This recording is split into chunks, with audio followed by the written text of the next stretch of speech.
প্রায় সারা রাত ধরেই বৃষ্টি হয়েছে বলতে পারো। কোনো কোনো জায়গায় হয়তো বৃষ্টিটা বেশি, আবার কোনো কোনো জায়গায় বৃষ্টিটা কম।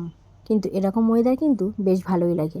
আর তারপরে রাতের বেলায় বাসে করে যাচ্ছি হচ্ছে দীঘা, আর সেখানে গিয়েও যদি বৃষ্টি পড়ে তাহলে তো বেশ জমে যাবে। প্রায় এখন ভোর ওই 4:45টার মতো বাজে। টাইমটা আমি ঠিক দেখিনি, কিন্তু ভোরের আলো সবে ফুটছে। রাস্তাঘাট প্রায় ফাঁকা, বেশ ভালোও লাগছে।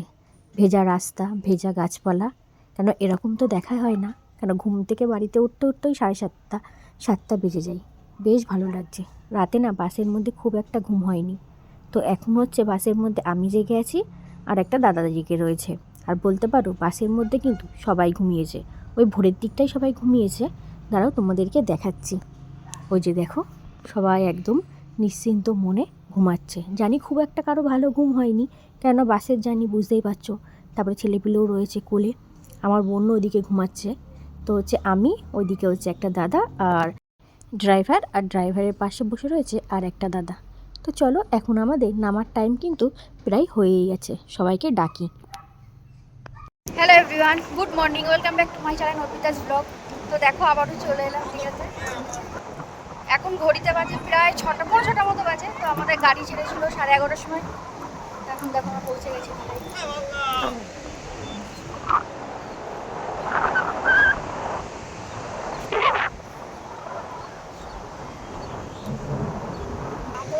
তো দাঁড়াও, তোমাদেরকে ওয়েদারটা দেখাচ্ছি। মনে হচ্ছে যে এখনই বৃষ্টি চলে আসবে, আর ওয়েদারটা জাস্ট অসাম। আর এইবার হচ্ছে আমার বোন আর ভাই প্রথমবার এসেছে দীঘা। দাঁড়াও দেখাই তোমাদেরকে। বাবু হাই কর, বাবু রে, বৃষ্টি পড়ছে। আরে বৃষ্টি পড়ছে না, পালা পালা পালা। দেখো ওর মধ্যে বলতে বলতে বৃষ্টি শুরু হয়ে গেছে, সবাই দৌড়াচ্ছে।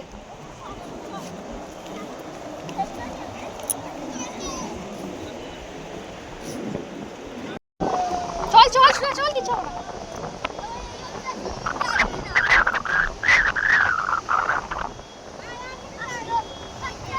এই তো এই তো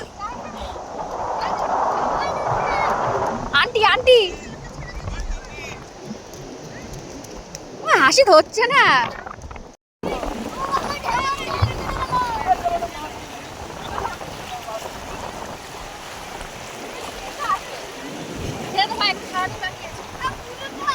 এর আগে দীঘাতে এসেছি 2-3বার হয়ে গেছে, কিন্তু মোহনায় না একবারও আসেনি। আর আমাদের বাসটাও তাড়াতাড়ি পৌঁছে দিয়েছে দীঘাতে। তো আর এত তাড়াতাড়ি তো আমাদের হোটেল দেবে না, যেহেতু হোটেলে ঢুকটার টাইম তো মোটামুটি 10টা তো বাজবেই। তো দাদাকে বলতেই তো বাসটা আমাদের মোহনার সামনেই দাঁড় করিয়েছিল। তো তারপরে সবাই মিলে চলে গেছিলাম এই মাছ বাজারে। তো এখানে তো দেখলাম বেশ অনেক রকমের মাছ। মাছগুলো দেখতেও ভালো লাগছে, কিন্তু বিচ্ছিরি পচা গন্ধ।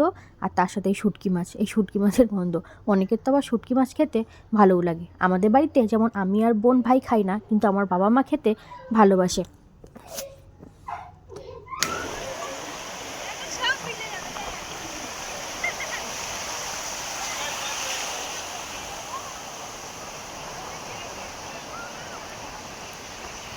সামনে সমুদ্রকে দেখে বাচ্চা বড় কেউ আর নিজেকে আটকে রাখতে পারছে না। মনে হচ্ছে কতক্ষণে গিয়ে একটু গাটা গিয়ে ভেজায়, কিন্তু এখন ওই যে গা ভেজানোর উপায় নেই, কেননা রুম পাওয়ার এখনও অনেকটা দেরি রয়েছে। ওই জন্য সবাই এখন পা ভিজিয়েই মনটাকে শান্তি দিচ্ছে, কেননা এখন গা হাত পা পুরো ভিজে গেলে রুমটা পেতে অনেকটাই দেরি রয়েছে, তো এই জন্য। তো তারপরে দেখো আমরা চলে এসেছি রুমে, কেননা অনেকটা তাড়াতাড়ি আমরা দীঘাতে পৌঁছে গেছি।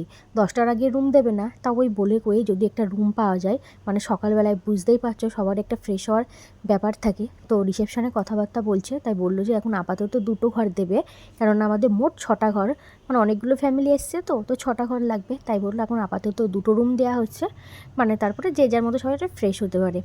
তো সারা রাত তো সবাই জার্নি করে আসার পর সবার এখন ক্লান্ত, কেননা কেউ বাসে খুব একটা ঘুম হয়নি। তো এইটা হচ্ছে আমাদের রুম, মানে আমাদের রুম বলতে এখন এই রুমে এখন সবাই থাকবো, এখন ফ্রেশ ট্রেশ হবো। আর এই যে দেখো, এটা হচ্ছে পুরো ব্যালকনি। তো এখান থেকে কিন্তু পুরো রাস্তাটা দেখা যাচ্ছে। তো দেখতেই পাচ্ছ, মানে একটা ঘরে সমস্ত মেয়েরা, আর এখন একটা ঘরে রয়েছে সমস্ত ছেলেরা। তো সবাই এখন যে যার মতো একটু ফ্রেশ হবে। তো দেখো দিদিভাইও কিন্তু ওদিকে একটু বালিশ নিয়ে শুয়ে পড়েছে, মানে শরীর আর কারও চলছে না। সকালের ব্রেকফাস্টটা আমরা বাইরে থেকেই করলাম। কেউ কেউ নিয়েছিল লুচি, আবার কেউ নিয়েছিল ডিম টোস্ট। তো আজকে আর লুচি খেতে ইচ্ছা করলো না, তাই ভাবলাম হচ্ছে ডিম টোস্ট খাবো। তো ডিম টোস্ট খেয়েছিলাম হচ্ছে 3 থেকে 4 জন, আর বাদ বাকি কিন্তু সবাই লুচি খেয়েছিল। মানে ডিম টোস্টটা দিতেও কিন্তু একটু দেরিও করছিল। আর ডিম টোস্টটা খুব একটা খারাপ ছিল না, বেশ ভালোই হয়েছিল।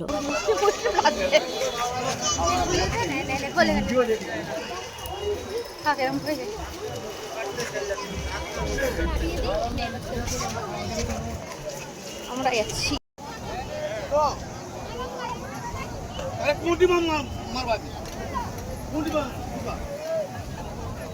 নামাই আবার কিন্তু দেখ সব উপরে দেখেছিস, দেখ জলের ঢেউ দেখ,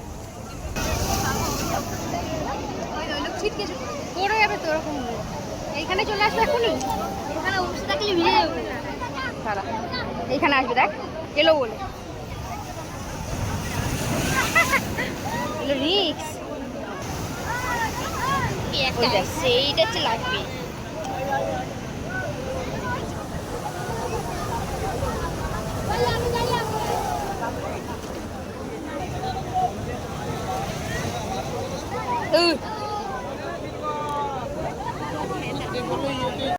প্রায় 12টা সাড়ে 12টার দিকে আমরা গেছিলাম নিউ দীঘাতে। কিন্তু ওখানে আজকে সমুদ্রের ঢেউয়ের যা অবস্থা, মানে বিশাল বড় বড় ঢেউ, আর কাউকে না মানে জলে নামতে দিচ্ছে না। তাই দেখলাম যে আজকে হয়তো এখানে নামা যাবে না, আর প্রচণ্ড রোদের তাই আমরা সবাই চলে এসেছিলাম হোটেলে। তো আমরা তো যে হোটেলটায় ছিলাম ওটাতে সুইমিং পুল রয়েছে। আর এই সুইমিং পুলটা হয়তো তোমাদেরও চেনা লাগবে, কেননা এর আগে যখন আমরা দীঘায় এসেছিলাম তখন আমরা কিন্তু পার্ক প্রাইম হোটেলটায় ছিলাম। তো এবারেও কিন্তু সেই পার্ক প্রাইম হোটেলটাই নেওয়া হয়েছে। আর এখানে যেহেতু সুইমিং পুলের ব্যবস্থা রয়েছে, তাই সবাই বললাম যে চলো এবারে সমুদ্রে স্নান না করে আজকে বরং যে সুইমিং পুলে স্নান করা যাক, আর কালকে বরং উদয়পুরে স্নান করা হবে। তো সবাই বেশ রাজি হয়ে গেল। তো তারপরে আমরা হোটেলে এসে তারপরে কিন্তু সবাই সুইমিং পুলে স্নান করতে নেমে পড়েছিলাম। তো স্নান টান বেশ অনেকক্ষণ ধরা হয়ে গেছে। তারপরে আমরা দেখো একটু রেডি হয়ে নিয়েছি। তো এখন যাবো হচ্ছে বাইরে খেতে। তো প্রথমে সবাই ভেবেছিল যে রুমে বসে সব খাবার অর্ডার করবে, কিন্তু যেহেতু আমরা অনেকজন মিলে এসেছি তো বললো যে খাওয়া দাওয়া সব বাইরে করবে। তাই এখন আমরা যাচ্ছি হচ্ছে বাইরে। তো গিয়ে এখন খাওয়া দাওয়া করবো। হ্যালো এভরিওয়ান, তো এখন ঘড়িতে বাজে হচ্ছে 3:20। আমাদের খাওয়া দাওয়া হয়ে গেছে। তো খাওয়া দাওয়া করে এখন হচ্ছে আমরা শুয়ে রয়েছি, কেননা সারা রাত জার্নি করে আসা হয়েছে। তো সবারই চোখে ঘুম, তো সেরকম রেস্ট নেওয়া হয়নি। তো এখন আমরা ঘুমাবো, ঘুমিয়ে বিকালবেলায় যাবো আমরা হচ্ছে ওল্ড দীঘা। চালিয়ে দে। তো দুপুরে আমরা খেয়েছি ভাত, ডাল, তরকারি আর মুরগির মাংস ঝোল। তো খাওয়া দাওয়া হয়ে গেছে, এখন একটু ঘুমাবো। খাওয়া দাওয়ার পরে সবাই একটা লম্বা ঘুম দিয়েছিল। বেরোনোর কথা ছিল 5:30টায়, কিন্তু সবার ঘুম ভাঙলো ওই 6:30টার দিকে। তারপরে ওই এক এক করে ফোন করা শুরু হয়ে গেল যে সবাই রেডি হয়েছে কিনা। তো সবারই একটাই উত্তর যে না, এখনও রেডি হয়নি, সবাইকে 10টা মিনিট টাইম দিতে হবে। তারপরে সবাই রেডি হয়ে বেরিয়ে পড়েছি। এখন যাব হচ্ছে নিউ দীঘাতে, গিয়ে এখন সমুদ্রের ধারে বসবো। আর আমরা যে হোটেলটায় রয়েছি এখান থেকে সমুদ্রটা মানে খুব একটা বেশি দূরে না। তো চলো এখন যাই সমুদ্রের ধারে গিয়ে সন্ধ্যাবেলায় হাওয়া খাবো। আর সমুদ্রের ধারে বসে হাওয়া খাওয়ার তো মজাটাই আলাদা। তাই যাওয়ার আগে ভাবলাম এখান থেকে একটু ঝালমুড়ি নিয়ে যাই। আর এখানে ঝালমুড়িগুলো মাখা খেতে বেশ ভালোই লাগে। 20 টাকা করে দাম বললো, আর আমরা তো অনেকগুলো লোক রয়েছি তাই ভাবলাম 8টা কিনবো। তো চলো আজকে ব্লগটা এখন এখানেই শেষ করছি। ব্লগটা কেমন লাগলো কমেন্ট করে জানাতে কিন্তু ভুলবে না। ব্লগটা যদি তোমাদের ভালো লাগে তাহলে লাইক, কমেন্ট ও শেয়ার করে দিও।